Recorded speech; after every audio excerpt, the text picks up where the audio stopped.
Well, Michael Cooper's Buyer's Guide to New Zealand Wines. It's been essential reading for Kiwis for now 22 years. The authoritative, comprehensive and sought-after guide to local wines. It's a must-have for wine buffs and novices alike. And this year's guide is out, and it's no exception. And Michael Cooper joins me in the studio. Morning to you, Michael. Andrew, good morning.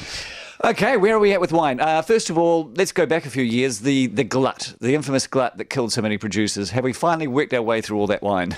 Well, I'm told, sort of anecdotally, that there are still a few companies which are looking a bit shaky. So there may be one or two, sort of fatalities yet to come. Yeah. But basically, it's a much happier industry than what it was, say, 3-4 years ago. Can you explain to those people who don't know the vagaries of the industry why having a wine glut is such a bad thing? I mean, how could you be unhappy with more wine? Well, the problem was, and no one actually saw it coming, but up until 2007, everything was fine. And basically, the winemakers really couldn't keep up with demand. In 2008, out in the vineyards, before they even realised what was happening, suddenly they were facing a 40% increase in the size of the national grape harvest. And that coincided with, guess what, the international recession. So at the very time when people were tightening their purse strings, we had more wine than ever to sell. And that forced prices down quickly. Suddenly, New Zealand was shipping a lot of wine in bulk rather than in bottle. Yeah. And New Zealanders started trading down from, where they might have bought a $20 wine, suddenly they want it for under 10. Well, now, of course, we've just had an incredible drought last summer, and people have been saying for some time that 2013, the vintage is going to be a cracker one. Is it? Like everything, it's slightly more complicated than what it might appear. But overall, it's particularly good, from what I've seen so far, in Gisborne and Hawke's Bay, where that drought condition meant that basically there was no problem with disease, and the grape growers could pick the grapes exactly when they wanted to at the peak of ripeness. Also, very good in Marlborough, because although it was warm and sunny during the day, the nights were clear and cold. So it wasn't actually, people think it was a hot year. It was certainly a dry year, but those cold nights meant that the grapes preserved their acidity. And so just a couple of days ago, for example, I tasted 40 Pinot Gris from Marlborough, and I would say they're the best Pinot Gris from Marlborough that we've seen yet. Very aromatic and lively. And some of the production figures, though, I'm seeing numbers of 35% up from last year, etc. Do we have a problem with a glut occurring again? Or? Well, that's a good point. The industry itself has really tried to play this down. The fact of the matter is that 2013 is another record harvest.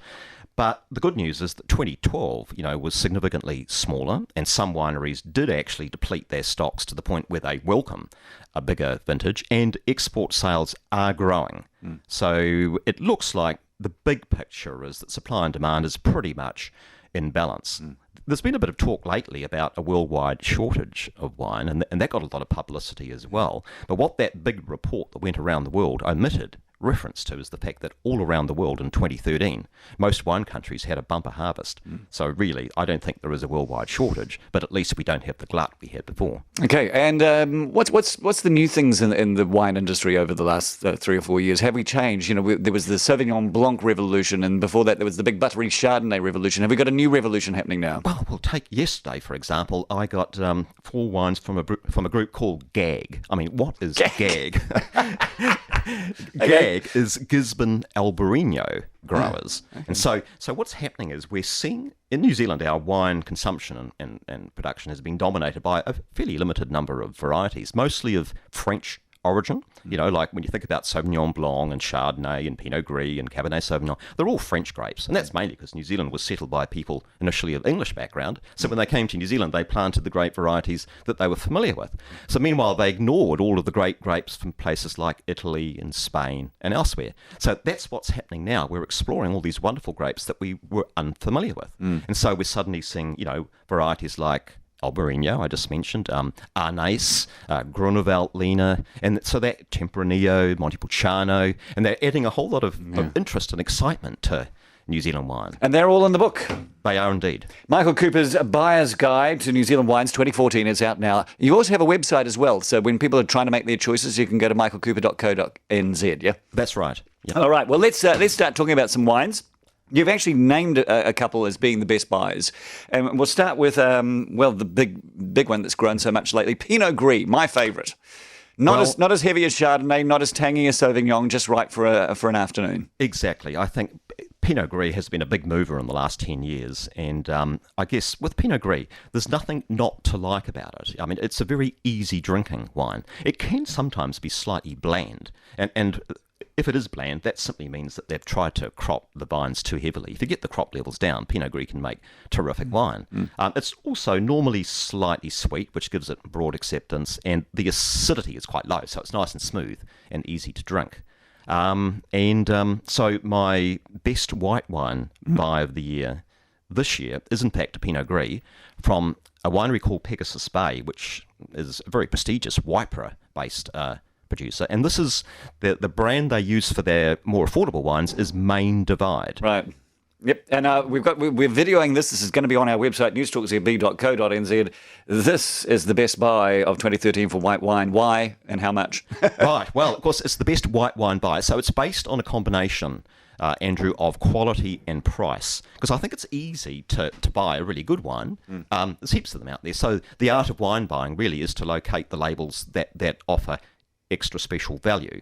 And in this case, it's a wine that in blind tastings comes through regularly with gold medals, 4 or 5 star awards, and yet you can buy it for under $20. That's good. Now, we've poured a glass. Shall I have a taste? And what am I looking for here? Well, this wine's slightly honeyed, I feel, on the nose. You know, when you smell it, you can get a definite sort of hint of nectar on the nose. And then when you taste it, it's mouth-filling. It's got fairly high alcohol, and it's got nice, rich, what we call stone fruit flavours. Yeah. So, you know, peachy, apricot. It's a little sweeter than I expected. It's a medium style. So a wine like this, I find, actually is delicious, even just by itself. All right, well, let's go to the reds. What's your best red?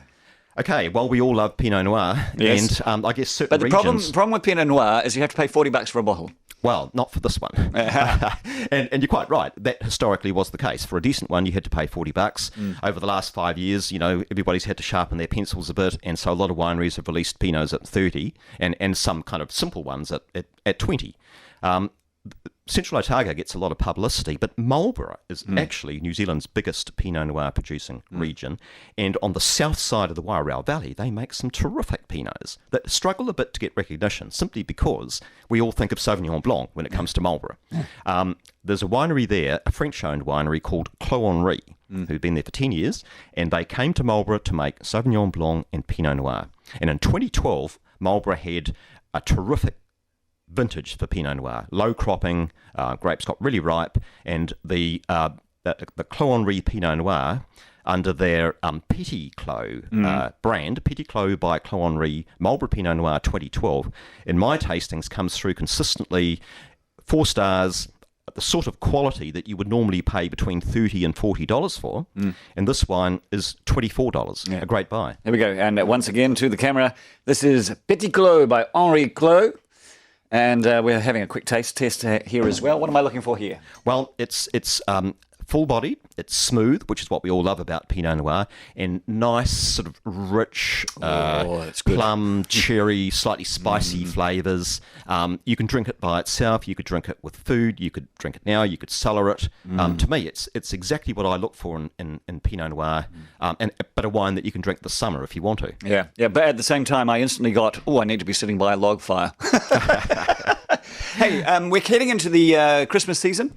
Have you got a bubbly for us? Yeah, well, it's a lot of people. I'll mention 2 off the top of my head. People assume that Lindau is boring. Actually, Lindau is surprisingly good, and it's going from strength to strength at the moment under the ownership of Lion, who bought it about 3 years ago. And in blind tastings, comes through really well. 4-star wine at a 2-star price. Yeah, $10. There we go. But if you want to pay more, one that always leaps to my mind as being consistently excellent is Nautilus Cuvée Marlborough. It's about $38 and very close to champagne in quality. Absolutely. Well, there we go. Michael Cooper's Buyer's Guide to New Zealand Wines 2014, and it's in bookstores now, and also michaelcooper.co.nz. Excuse me, that's my phone going. Busy man. How are you? I mean, how many wines have you tasted over the last 2 days? We did 300 Marlborough wines, an annual Wine State magazine tasting, by region. Yeah. Gosh, you must have the constitution of a horse. You keep spitting. Michael Cooper, thank you for joining us this morning. Thanks, Andrew.